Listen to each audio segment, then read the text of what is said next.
Numbers chapter 14. The whole community was in an uproar, wailing all night. All the people of Israel grumbled against Moses and Aaron. The entire community was in on it. Why didn't we die in Egypt or in this wilderness? Why has God brought us to this country to kill us? Our wives and children are about to become plunder. Why don't we just head back to Egypt, and right now? Soon they were all saying it to one another. Let's pick a new leader. Let's head back to Egypt. Moses and Aaron fell on their faces in front of the entire community gathered in emergency session.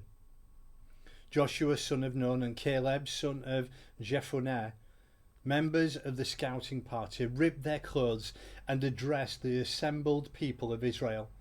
The land we walked through and scouted out is very good land, very good indeed. If God is pleased with us, he will lead us into that land, a land that flows, as they say, with milk and honey, and he'll give it to us. Just don't rebel against God, and don't be afraid of those people. Why, we'll have them for lunch. They have no protection, and God is on our side. Don't be afraid of them. But up in arms now, the entire community was talking of hurling stones at them. Just then the bright glory of God appeared at the tent of meeting. Every Israelite saw it. God said to Moses, "How long will these people treat me like dirt? How long refuse to trust me? And with all these signs I've done among them, I've had enough. I'm going to hit them with a plague and kill them. But I'll make you into a nation bigger and stronger than they ever were." But Moses said to God, "The Egyptians are going to hear about this. You delivered the people from Egypt with their great show of strength, and now this. The Egyptians will tell everyone. They've already heard that you are God, that you are on the side of this people, and that you are present among them, that they see you with their own eyes in your cloud that hovers over them, the pillar of cloud that leads them by day, and the pillar of fire at night. If you kill this entire people in one strike, all the nations that have heard what you have been doing will say, 'Since God couldn't get these people into the land which he has promised to give them, he slaughtered them out of the wilderness.' Now, please, let the power of the Master expand, enlarge itself greatly, along the lines you have laid out earlier when you said, 'God, slow to get angry and huge in loyal love, forgiving iniquity and rebellion and sin, still never just whitewashing sin, but extending the fallout of parent sin, the children into the third, even the fourth generation. Please forgive the wrongdoing of this people out of the extravagance of your loyal love, just as all along, from the time they left Egypt, you have been forgiving this people." God said, "I forgive them, honouring your words. But as I live, and as the glory of God fills the whole earth," excuse me, "not a single person of those who saw my glory saw the miracle signs I did in Egypt and the wilderness, and who have tested me over and over and over again, turning a deaf ear to me. Not one of them will set eyes on the land I so solemnly promised to their ancestors. No one has treated me with such repeated contempt will see. But my servant Caleb, this is a different story. He has a different spirit. He follows me passionately. I'll bring him into the land that he scouted, and his children will inherit it. Since the Amalekites and the Canaanites are so well established in the valleys, For right now, change course and head back into the wilderness. Follow the route to the Red Sea. God spoke to Moses and Aaron.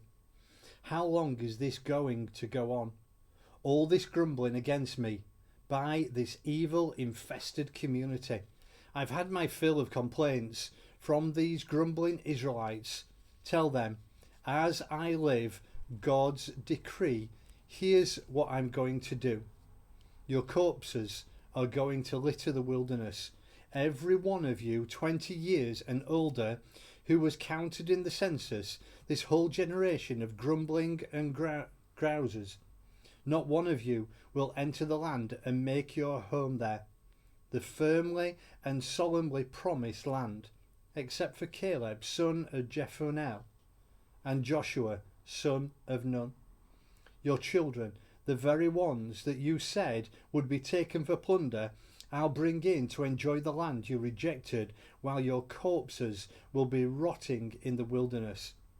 These children of yours will live as shepherds in the wilderness for 40 years, living with the fallout of your whoring unfaithfulness until the last of your generation lies a corpse in the wilderness. You scouted out the land for 40 days. Your punishment will be a year for each day, a 40-year sentence to serve for your sins, a long schooling in my displeasure. I, God, have spoken. I will most certainly carry out these things against this entire evil-infested community which has banded together against me. In this wilderness they will come to their end. There they will die. So it happened that the men Moses sent out to scout out the land returned to circulate false rumours about the land, causing the entire community to grumble against Moses. All these men died, having spread false rumours of the land. They died in a plague, confronted by God. Only Joshua, son of Nun, and Caleb, son of Jephunneh, were left alive of the men who were sent to scout out the land. When Moses told all of this to the people of Israel, they mourned long and hard. But early the next morning they started out for a high hill country, saying, "We're here, we're ready. Let's go up and attack the land that God promised us. We sinned, but now we're ready." But Moses said, "Why are you crossing God's command yet again? This won't work. Don't attack. God isn't with you in this. You'll be beaten badly by your enemies. The Amalekites and Canaanites are ready for you, and they'll kill you, because you have left off obediently following God. God is not going to be with you in this." But they went away. Recklessly and arrogantly they climbed to the high hill country. But the chest of the covenant of Moses didn't budge from the camp. The Amalekites and the Canaanites who lived in the hill country came out of the hills and attacked and beat them, a rout all the way down to Hormah.